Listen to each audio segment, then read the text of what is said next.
Well, ladies and gentlemen, it is an absolute pleasure to be joined by the former honorary mayor of Arbroath and Bobby Linn. Is it nice to just be a Dundonian again? It's been a wee while. It's it's good to be back playing here. Well, this is where I'm from. I was brought up Charleston area, Lochee, Charleston. This is an area that I used to kick a ball about when I was younger. So it's a strange one because I always used to feel that once I was done that I would come back and play here, and that's what I'm doing. I'm in my second season playing at Lochee, and it's great. The family, it's a lot easier for the family to get up to games, the kids. And I see a lot of friends coming through the gates as well where they maybe didn't get the opportunity over the years to come through and watch games. So I feel it's been a good move all round. You're the poster boy now, that's what you are.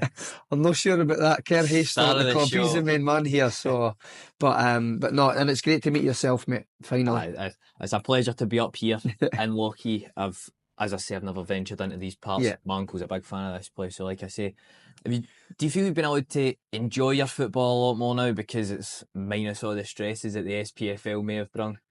Do you know what? I miss the SPFL as well, though. I've had some great memories there.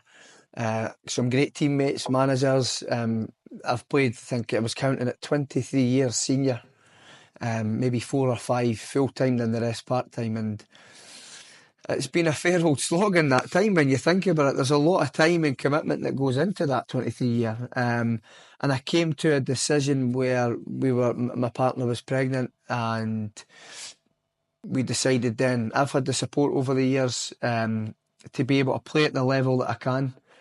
And I felt that coming back closer to home and being around the family and showing the support back, having the kids, was the right decision at this stage of my career. I'm 39 next month. Don't quite feel that yet. But I think it's important to kind of give back to the family as well, because they've been really supportive of me and they've gave me the opportunity to create some great memories at certain clubs. So at the moment, very content being here, and at that stage of my career I felt it was the right one. You did also say that part of your departure was just about, departure from Arbroath was all about needing to be closer to the family and maybe spend a bit more time with them. Do you feel you now really have reaped the rewards of that? Yeah, I would say so. But what I will say is, after 10 years at Arbroath, you do still go through periods where you really miss it. I think I had such a great bond with that club. A lot of players, fans, board. You're talking about volunteers. There was so many people that we had great connections with that club. And that'll always be there. Unfortunately, I've not had the chance to get back as much as I would like due to playing. But the thing for me is I still enjoy playing, and I've still got the opportunity to play on a Saturday here. So I'll certainly be back to Arbroath in the future. But at the moment, the focus is playing here and trying to win as much as I can. In classic James English style, Bobby, take us back to the start. Who was Robert Linn before he became Bobby Linn? Up to your point about Dundee, maybe. Robert Linn, that's not a name I'm addressed by as much. You've caught me off guard with that one. Listen, I played for Drybra Athletic. It was a team that my dad had played for, followed in the footsteps there. Really enjoyed it. It was the only team, Sunday boys team that I played for. And I'd been scouted at one point in the week. I was training with them, Aberdeen, Dundee and Dundee United for a few years, where I really enjoyed the Dundee one. That really stuck out to me. And then ultimately came to a decision that I wanted to go there. With that, there's a story behind that. I felt I'd went in there with a number of friends to Dundee as an S signing. And we were playing on a Sunday. And I felt at my age group, I feel the management, Dick Campbell, didn't feel I was progressing to what I should have been. And I was considerably smaller than the rest. And the team weren't very good that we had. Sorry, guys, if you're watching.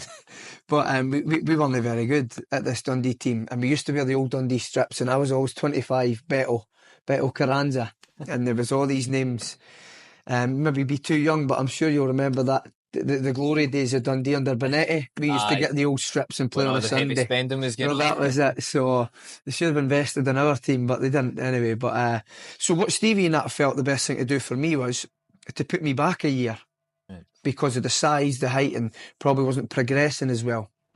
So they maybe looked at it. I've never known this to be true, but they maybe looked at it and thought, we could see something there, but on this side he's not really progressing, so we'll move him down and see how we got on with that. And I felt that was really a kind of a breakthrough for me when I'd done that, and I played with guys a year below myself. But you can never tell, these guys are all taller than me as well. It's just this wee guy. And I feel from there I really kicked on, and I really feel the love for football started then. I could remember it, I really enjoyed it, I loved it. I started late, I think it was maybe 9 when I started.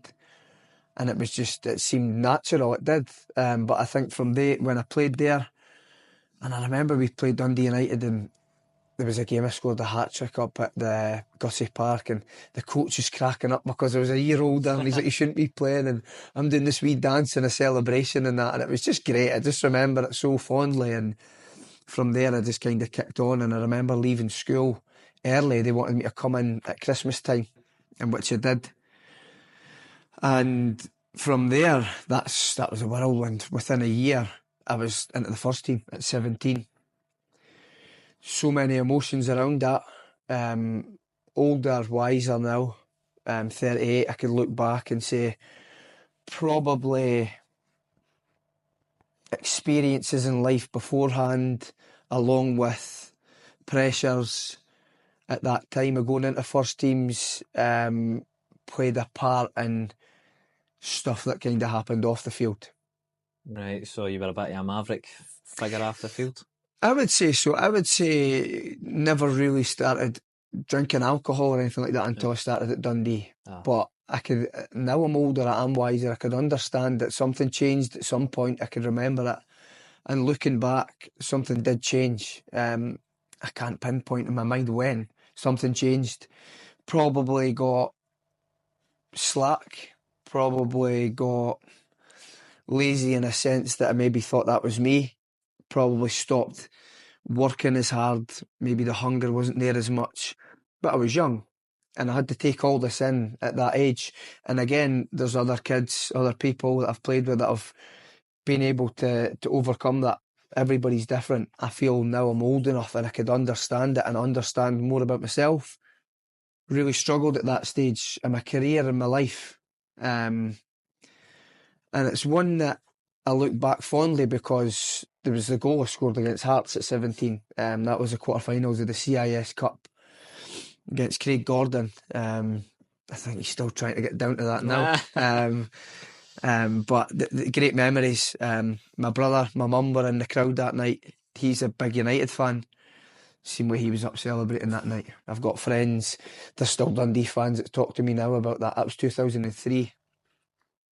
Not that I specifically know the year and the date and that, but it's one I look back on. You never get the opportunity to really open up and talk about it and discuss it, and it's great to be able to look back on that because I've got fond memories from my time at Dundee. Yeah. You were kind of as a youngster and quite an interesting time at Dundee. Like we've said, there was a lot of spending going on, but they were achieving top six finishes, made a cup final as well, I'm pretty sure. Yeah, Rangers had won that. That was just before I kind of had made my kind of breakthrough. But what a time to make a breakthrough. I mean, Ravanelli, Craig Burley, Big Lee Wilkie, Georgie Nimzadze, there was so many names. I can remember my debut against Hibs. I was actually ill, and I remember getting a shot of my brother's suit, and it was huge on me, and he dropped me off in his wee escort to Dens, and he's a United fan, and he hated it.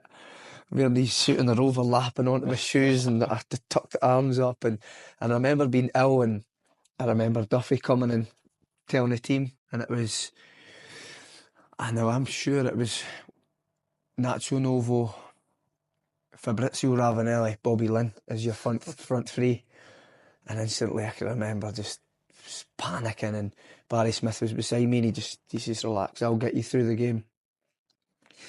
20 minutes in, I got booked. I'm screaming at the ref. Barry's screaming at the ref. Listen, it's his debut. Calm. I'll speak to him. I'll sort it. It was over something silly. A throw in the big guy Doomby at Hibs. Big tall lad. Built. I'm trying to give him a bit, and the ref's like, you calm down. So 10 minutes later, I think it was a 30-minute mark, Burley had got sent off. He'd absolutely nailed Reardon on the Derry side. And then I just kind of thought, I'm on a booking, I'm going to come off here. And right enough, I came off for one Sarah. Gave it the punch in the dugout and that, and Duffy was like, calm down, you'll play next week, wee man, and things like that. But great memories looking back. Still very thankful that the belief that he shown in me to start me that day, and the week after he actually did start me against Motherwell with the manager that's now here, Dick Campbell, playing at left back. So he showed the faith to keep me in the team. How were you initially about dropping down the leagues after you left Dundee? Because I can imagine maybe as somebody that's still trying to make their way in the game, even Johnny Stewart spoke to me about it last week. You know, he'd been at a couple of clubs and then he eventually went to Bonnyrigg. He was a bit, what am I going to do here? How did you feel about that initially going to Peterhead? I felt it's straight. I didn't really think much at the time. I felt Paul Mathers and Robbie Rayside and Ian Stewart were up at the club at that time. Paul Mathers I knew well from Dundee. They obviously knew me, and he knew kind of that if he got me in and looked after me, and he knew me as a character, that they could probably get a good deal out of that one. So that's what I done. I went up to Peterhead, and I think I hit the ground running with that one. I just felt I'd went on trials to St Johnstone and St Mirren, never really worked out. Felt in the week that I was at St Mirren, I really missed home, so I was kind of still learning about myself.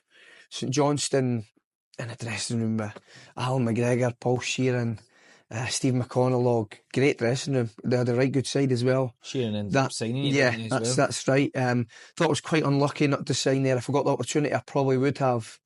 They just had a lot of players in that position at that time. Maybe looking at what had just kind of happened at Dundee. So I felt at that point I just had to go out and rebuild myself and enjoy it. And I never knew at that time the severity of kind of leaving Dundee, and we'd come to that agreement with Duffy. He was one that wanted me to stay and to kind of seek a wee bit of psychologist just to kind of open up about things, and I felt that it was strange. I felt I wanted to play and I was only young, and so much emotions around that time. So going to Peterhead, I felt like I was a free spirit at that point. I was part-time. There probably wasn't as much pressures of being in every day.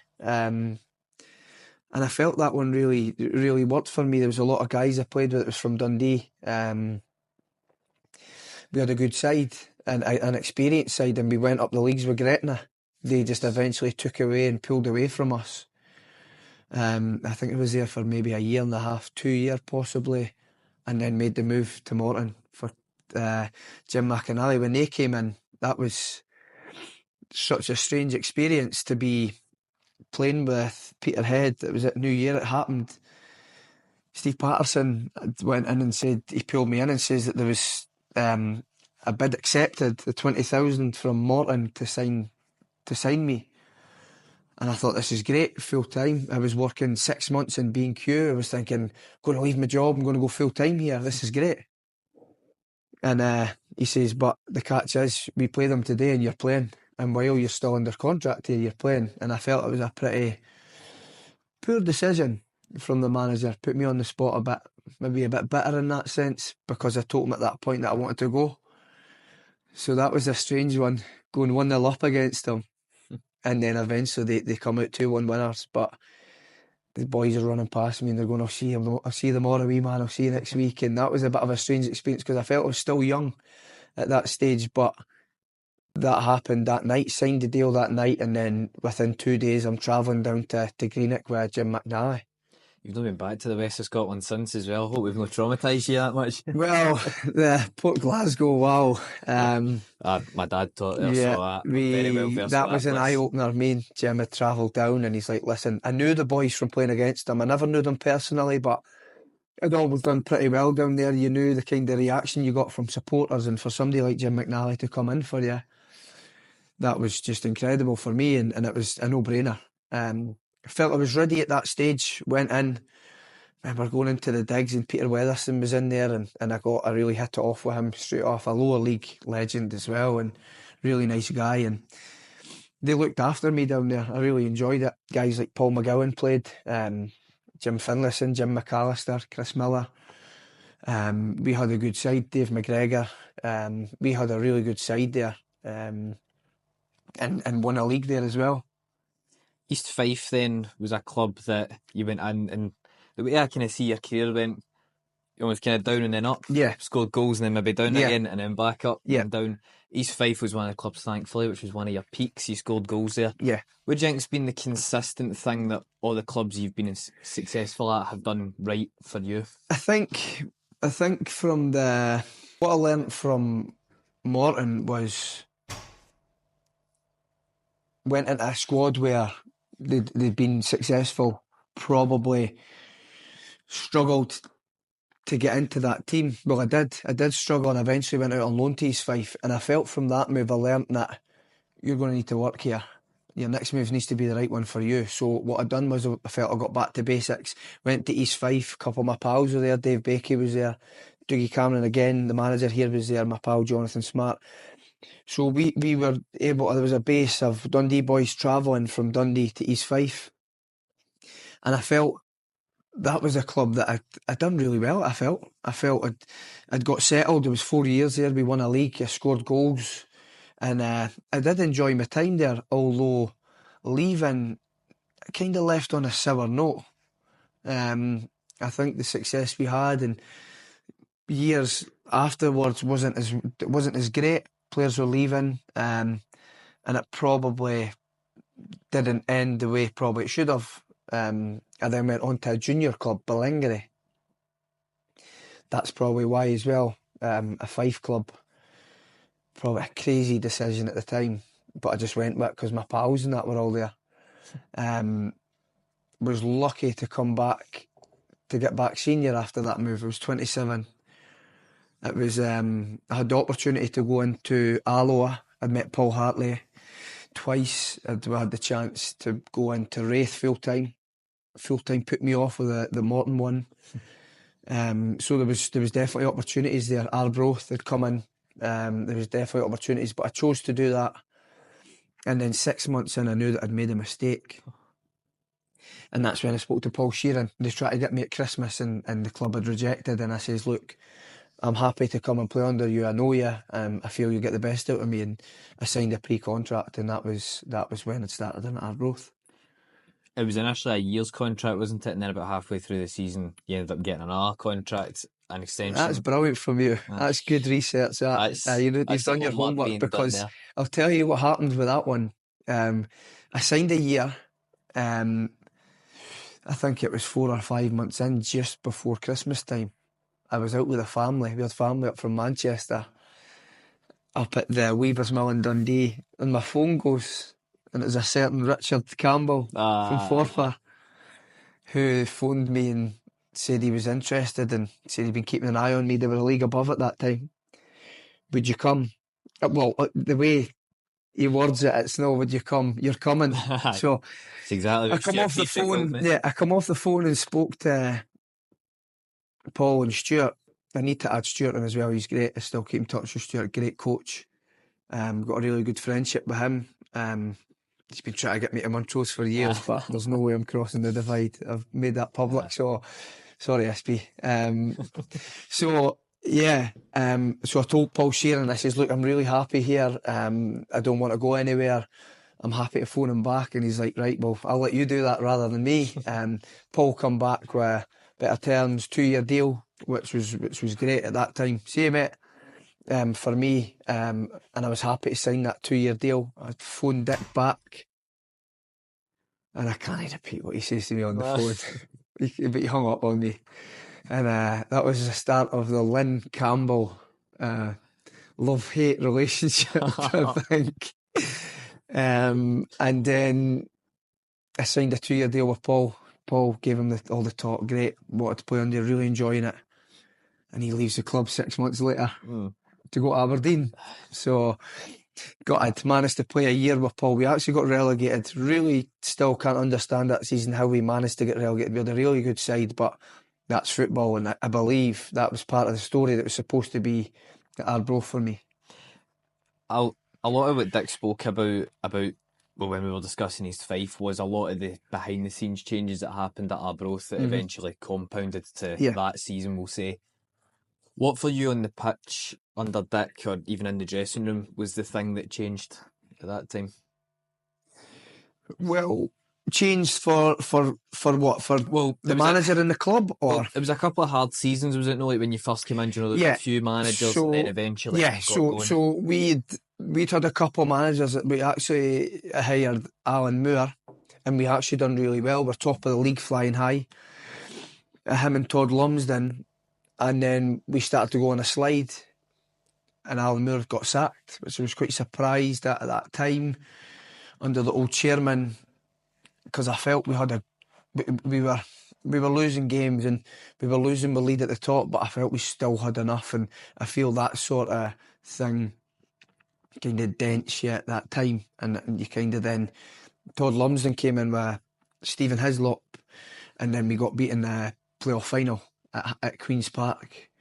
Again, one I felt we could have won, but we threw the league away that season. We did. Albion Rovers came up and done really well and beat us, and guys like John Gemon that know how to win, and they done well that season. So we moved on to the next season, and we continued on with Todd Lumsden, and then we had a poor season. We finished third bottom. We were finishing second bottom, sorry, and then I found out, I told Dick on the phone again, during that season, and Stuart Peaty, about going to Forfar. Me and Mark Watley at that time. And then I got a phone call in between these discussions from Dick. Don't go anywhere, you've just been sacked. I've got an interview at Arbroath in 2 days' time. You're staying, you wee. So you right, nicer than me on the phone, by the way. Yeah. So that was mine and his kind of relationship. So he says, and then next minute Dick's appointed, and he come in and he knew kind of some of us. And I always remember his first game down at Berwick, a midweek game, and we had a few foreigners in the team, and he's going round everybody. Where are you face, son? Where are you face, son? Dundee, Edinburgh, Glasgow. Where are you face, son? Tenerife, gaffer, the guy Sergio. He's going, sorry, son? He says, Tenerife. He says, Pink, we've got a smart cunt here. He says, this cunt said he's from Tenerife. So Pink's going, forget him, he's not playing anyway. And then we moved on to the next. So that would set the tone. We ended up losing 3-0 that night. Yeah. Oh. He came in, he stamped his authority. He just knew he had to get results to keep in the league, and we did do that. And he relied heavily on myself and Ricky Little and guys like that season, and we managed to stay up. And I always remember the last game we played up at Elgin, we lost 4-1. And he came up the bus, he says, listen, thanks for your efforts, we stayed up. Don't you call us, we'll call you. Great. And that was it. And then that summer was a real kind of overturn of players, and the quality that we brought in: Ryan McCords, Colin Hamilton, Stephen Doris, Jimmy Scott, Omar Kader from Forfar. He went down the Forfar route, players that he trusted. And I felt from then, when I look back at that really did set the tone for the 8 seasons that we were about to have. I think a big thing, of course, like you say, it was a love-hate relationship you and Dick had. It's something that the Arbroath supporters are very keen to know about. They referenced that they felt you maybe be unfairly benched or hooked at certain points. So how then would you encapsulate you and Dick's relationship? We've got a good relationship, me and Dick. I think football is football, and everybody is entitled to an opinion in football. And essentially, at the end of the day, when my time was there with Dick, he was the manager and I was the player. And let's not be fooled. He knew what I was capable of. He knew what I could produce for him. I managed to win 2 PFA awards under the manager. I think it was like 50, maybe 60 odd goals in his tenure, which is the most under his management. So coming out with numbers like that, just to refresh that, me and the manager, we knew he knew what he had to do to get the best out of me, I felt. And I feel that probably a lot will relate to, you'd probably say it's a bit of tough love. I think there was a lot of, he knew how I would react if maybe I didn't play. He knew the reaction that he would get. and he maybe felt that's when I need Bobby Linn. I always used to say there is times I felt as a player, you always essentially look at yourself, and I felt there was times I probably should have played.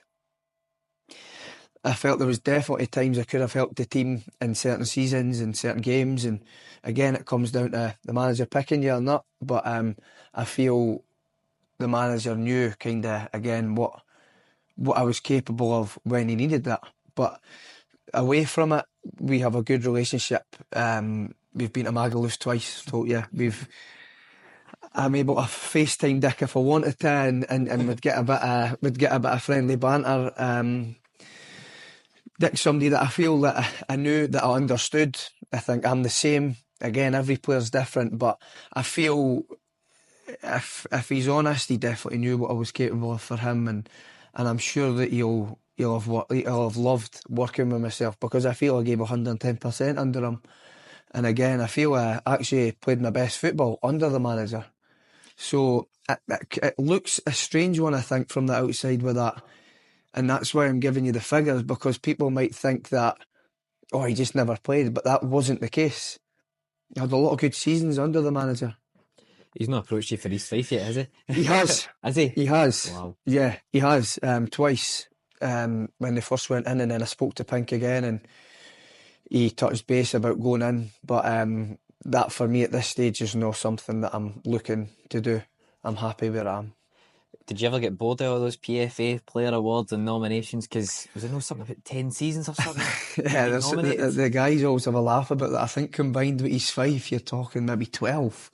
Jeez. It was team of the seasons, and when you look back now, it's just fond memories. I think you could see I definitely enjoyed my football at the clubs, especially at Arbroath.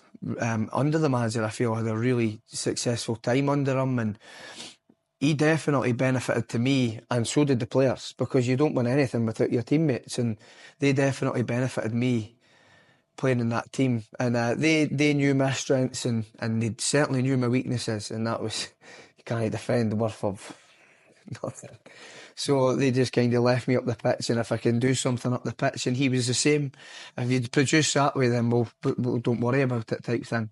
It's funny because there's that article about you getting nominated for the team's time, and the photo is you, Kevin Nisbet, and Dom Thomas. Yeah. I know Dom very well. We actually drink in the same pub sometimes after certain football matches, which we won't define what fixtures they are most of the time, just for all the neutral viewers watching. I want to talk about that season, of course, the one where it nearly came true. Yeah. How much and at what point did you start to think this might happen here? I genuine was always fearful that when Kelly brought in McInnes and the run that they started to go on, and we started to drop points, I always felt this is going to be tricky. Big manager, big moments. He knows his stuff. He brought in players. He got rid of what he needed to, and he brought in what he needed to. And I felt a club like that just had the belief. But we believed. We even beat Queen of the South 5-1 the week before we went down there. I think what we had to do was, and I think what helped was genuinely being part-time. I think going to your work on a daily basis, taking you away from the media side and the football side and the craziness of the cameras that you're training and Sky Sports kicking about, you were able to go back to your work, and that was probably your get out, so you weren't overly thinking. Whereas the full-time teams, there was pressure. So there was massive amounts of pressure on them. We'd already went down there and beat them. Anton Dowds had scored. I feel losing Newbley when we did was a massive loss. I feel him and Michael McKenna, and again, it's a team game, and the team were great, but I feel they two really were the focal point of that team, and they worked so well together, and they complemented each other really well. And I feel when Newbley went, it really did affect us, and I think the other team, Kilmarnock, managed to see that. We went down to Kilmarnock. Personally, didn't go on that night. Still really got at that one. Even a draw would have done it. I felt in a game like that, You need a goal. I felt I could have definitely have played a part in that one. But again, that comes down to the manager's decision. But I felt that night, you don't get the chance to talk about it much, but I feel what changed that night, this is just my opinion, was we were 1-0 up and we were looking good. We were looking good. We had some good players that could play on that occasion and stood up to it, and we're 1-0 up. James Cragen, sorry. He says he meant it. It's hit his shin, scurried in the corner, but you'll take it. In Dreamland. We didn't really need to change much, but I felt what changed was McInnes sent Chris Burke out for a warm-up and the place just erupted, and I remember looking and I was speaking to David Gold and I'm like, that could be a wee game changer, because for me it was. The fans changed and it was a case of he's about to come on here, and when he made that change, you could see straight away the ball just comes over to him. He's just, they're feeding the ball to him, and you just knew at that point we needed to maybe change something to try and stop the flow to getting into him. Before you knew it, it was 1-1. Felt we could have, again, this is my opinion, Dick will have spoke to you. I felt we could have probably put an extra one to shut up shop, an extra one at the back, extra one in the middle. Just from a player's perspective, looking at it, to try and just be comfortable with a draw you could take back home to the next week against Green at Morton, and you would be confident in that, but it wasn't to be. They broke down the right. I can remember it going into Blair Alston. Lafferty's done really well, and then when they score, it was just erupted, and it was, I think you says to me like about, did you ever, when did you believe, did you feel that you can do it? I felt that was the first time I really felt like we were in a title race, if that makes sense. I really felt when they'd scored the winner, you realised the severity of the situation, because they then essentially were away to win the league. Was it just because you were almost rolling, you were in your own kind of frame of mind there, that honestly I feel in that moment we were just kind of, you just felt, I knew that we knew on a Friday night under the lights on the TV that we had to go to Kilmarnock and win, but I feel in that season you look at results, we'd beaten teams, we'd beaten Partick Thistles, we'd beaten Kilmarnock before, it was just another game, and it genuinely was, and we knew how big it was, but that was the mentality we were trying to take down. But for me, I felt when they scored the second, that's when I really realised the severity of what we could have achieved at that moment. And we were put into 2 porta cabins that night, and I could just remember after the game, just the buzz around the place, they're getting the trophy sorted, and you're just looking, and I remember going back to the porta cabin, we're sitting in there, it's just quiet, and you're just thinking, they have just won the league against us. Like, that was, for me, that was a point where I was like, holy shit, they've just won the league against us, it's gone, that's it, it's gone. And then for me, that journey home from Kilmarnock up to Dundee was, and some fans, I can remember we got on the bus and some fans were banging the bus and clapping, and some were telling you to get it right up there, and that's football, that's football, and I don't mind that, because that's football, and that's, to be able to taste that sort of feeling was a great experience, and probably the best experience I've had in football, to be part of that. Do you know, it was brilliant though, because as we've mentioned, of course, Scott Stewart was my old PE teacher. It was amazing how much, like, do you know, like, all the guys in school were all loving it. I mean, saying to them, oh, sir, your days are numbered here and all that. You're thinking that, well, if he goes up, he'll be the first man out the door. And a good number of my pals actually went down to Killeen, sat in the Arbroath end. I was unfortunately taken up that night. Otherwise, I'd have been down there with them.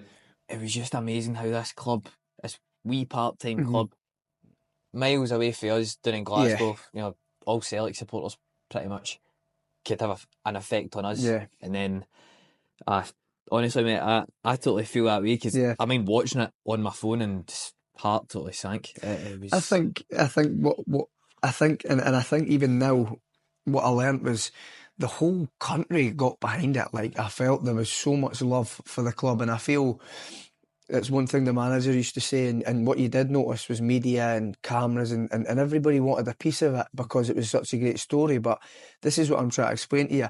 At the time, in the moment, you probably don't realise the severity of how big it was until now, maybe speaking to you. But I felt it really hit home after we lose that game, and I'm sure everybody else would be the same. But I just feel the love, like, I'm from Dundee, and the amount of people, like, I work with a council and refuse, and you're going through the streets and people are coming out and wishing you well, and the Dundee United fans, you're getting, I can remember the Queen of South game, 5,000. The Morton game, the last game of the season, a dead rubber, just under 5,000. You're thinking, everybody's on board here, do you know what I mean? But over the seasons afterwards, it's just kind of tailed off.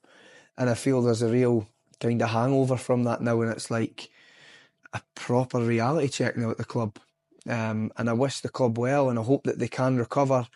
I want to say that they're in safe hands with Colin and Goldie, and I think it's a great appointment, very sensible appointment from the club, and feel that maybe one day I can get back in there and help out. I certainly feel I've got a lot to offer there. I feel I've got that connection with club supporters, and it's definitely something I'll keep an eye on in the future, but I do wish them well. It's always a headline story as well, isn't it, that the man that's had 8-9 years of service at that time was the man that from the penalty spot missed the big kick against Calitha, so that must have taken you a wee while to get over, I imagine. Yeah.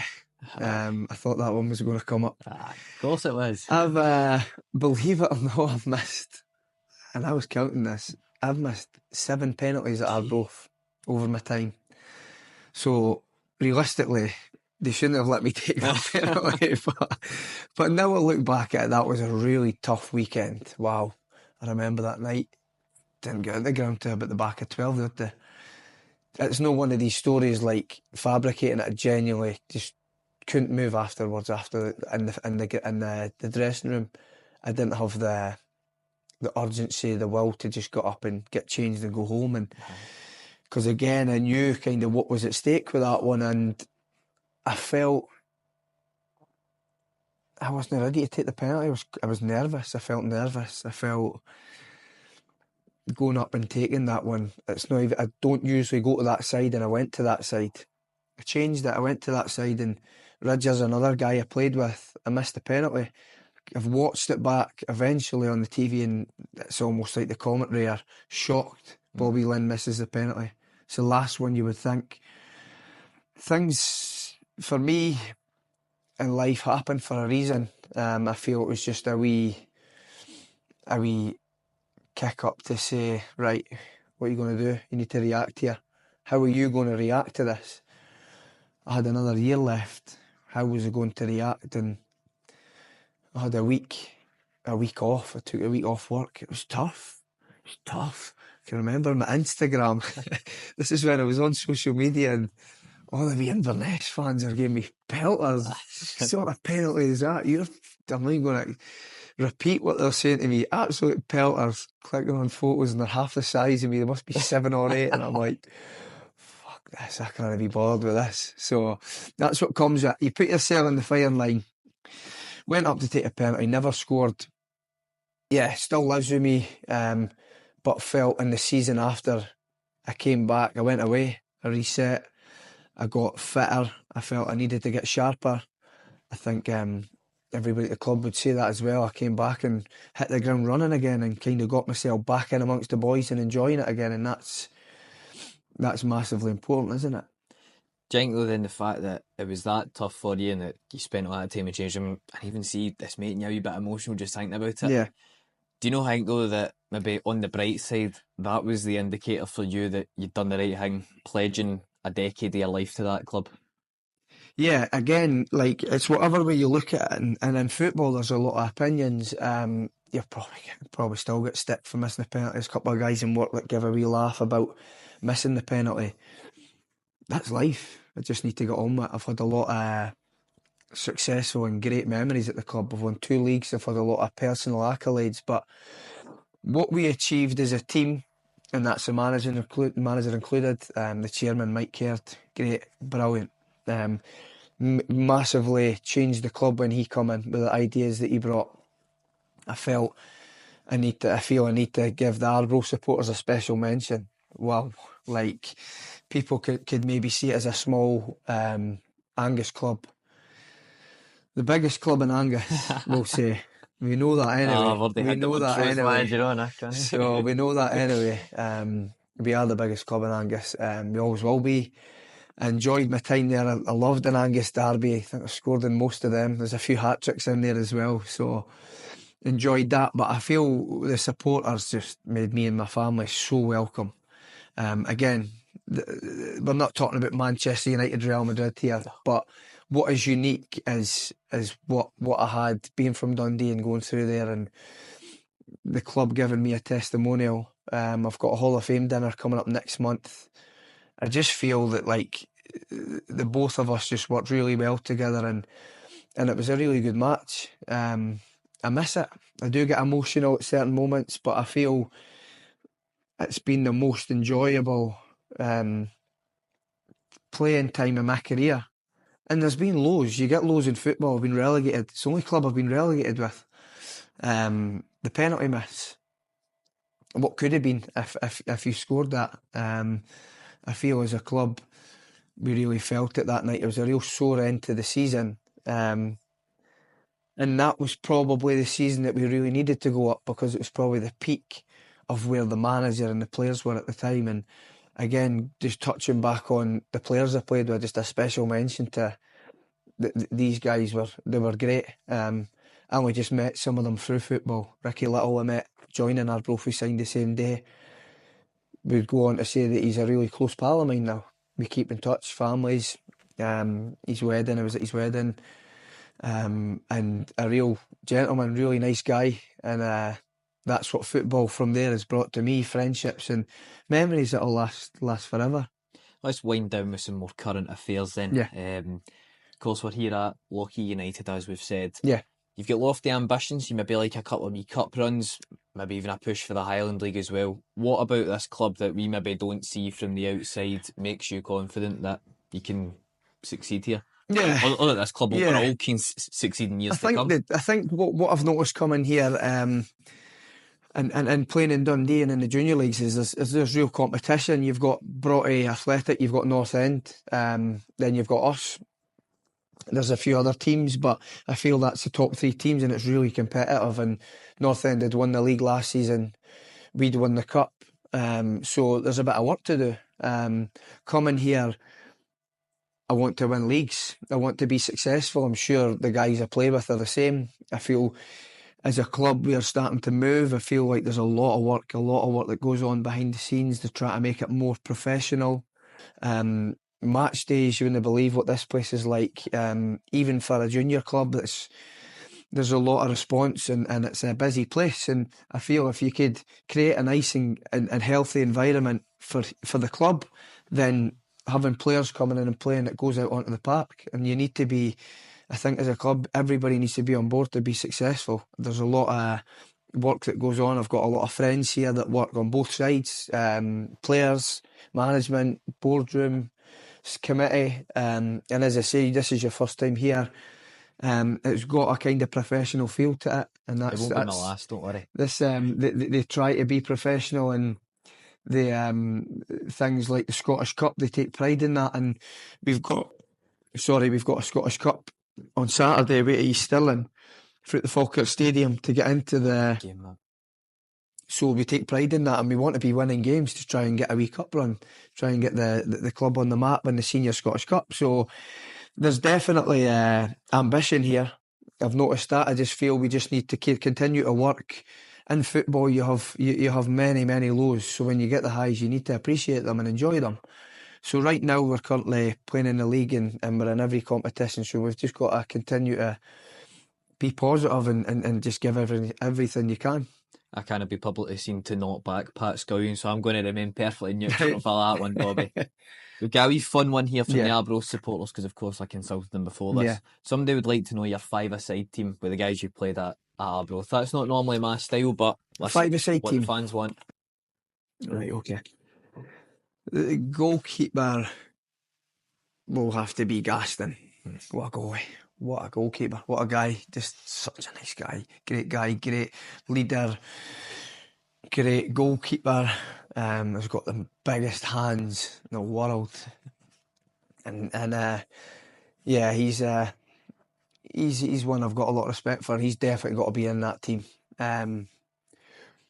This is where it gets tricky. That's what formation are we going here? We're going to be diamond or a wee square or? Yeah, I think we'll maybe need to go a diamond. We'll have to go a diamond. Ricky Little will have to be the defender. I could have put Tam O'Brien, Colin Hamilton, just Thompson. I could have put these guys in, but Ricky needs to go in.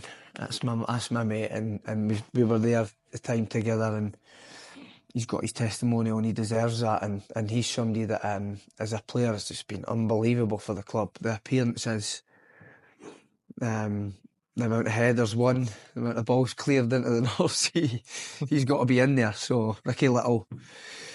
The two midfielders, now we're talking. Michael McKenna's got to be one. Just a great player, come in from Berwick. Probably started slow, but worked his way right into the team and became a real focal point in that team. Grew as a player and as a person, and he's at Falkirk now, and I wish him well, but he's in there. The other side of him, now I'm thinking here, would have to be Ryan McCord.